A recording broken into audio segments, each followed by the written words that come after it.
Commissioner को एक चिट्ठी भेजी है as chairman of All India Bar Association and ex president of Supreme Court Bar Association कि जो हमारे एक वकील साहब ने जो chief justice of India Gavai साहब के साथ जो बदतमीजी करी है उसके खिलाफ एफआईआर लिखी जाए, इन्वेस्टिगेशन हो और चालान फाइल करके उनको कोर्ट में चार्जशीट फाइल हो ताकि उनके खिलाफ केस चल सके।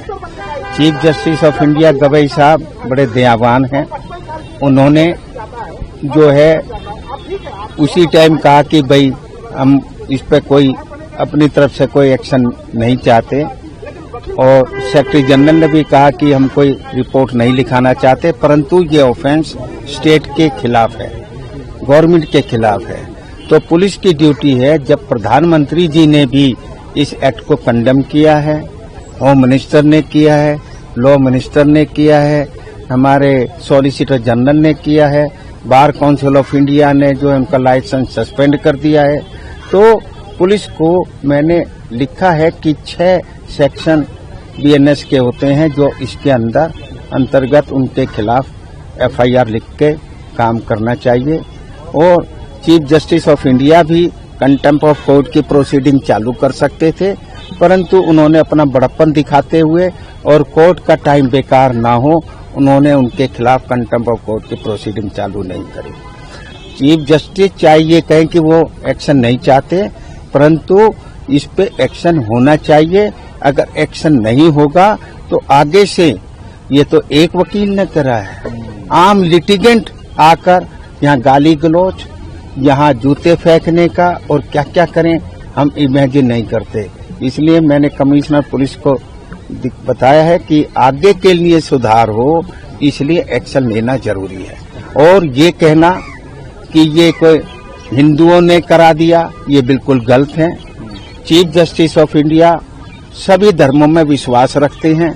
जब मैं सुप्रीम कोर्ट बार एसोसिएशन का अध्यक्ष था, उस टाइम हमने जो मुस्लिम्स की जो ये होती है ईद का हमने फंक्शन रखा था, उसके अंदर भी जस्टिस गवई साहब आए थे और पूरा, और होली का भी हमने एक फंक्शन रखा था सुप्रीम कोर्ट बार का, उसके अंदर भी जस्टिस गवई साहब आए थे।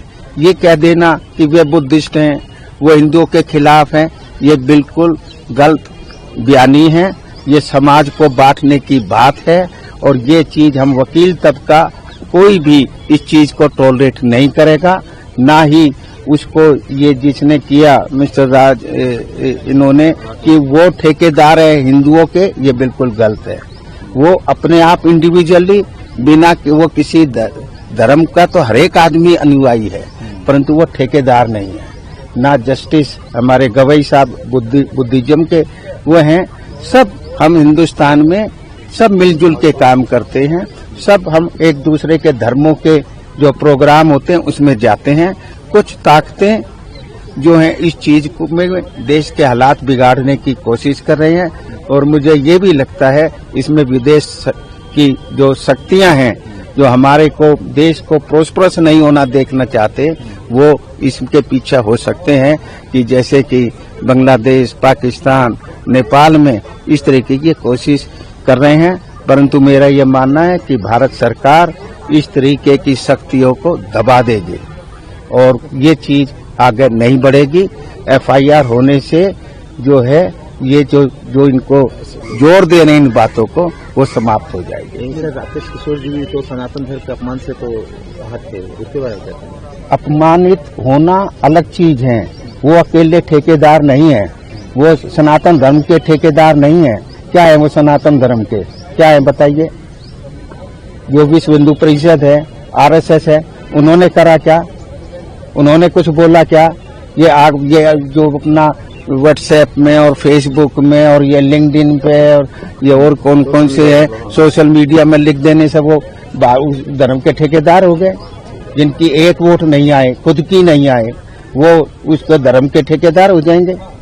ये इस तरीके की बातें करना, दलित का एंगल क्यों दिया जा रहा है? दलित जो ये बेवकूफ हैं, ये चीफ जस्टिस ऑफ इंडिया की बेइज्जती कर रहे हैं। हम तो अगर इस तरीके से बोला जाएगा तो जब चीफ जस्टिस ऑफ इंडिया हो गए, जैसे मैं तो कहाँ से रह गए दलित, कौन से धर्म के रह गए जब वो होली में आए हैं, जब वो मुस्लिम्स के बार एसोसिएशन के प्रोग्राम में आए हैं, कहाँ से रह गए।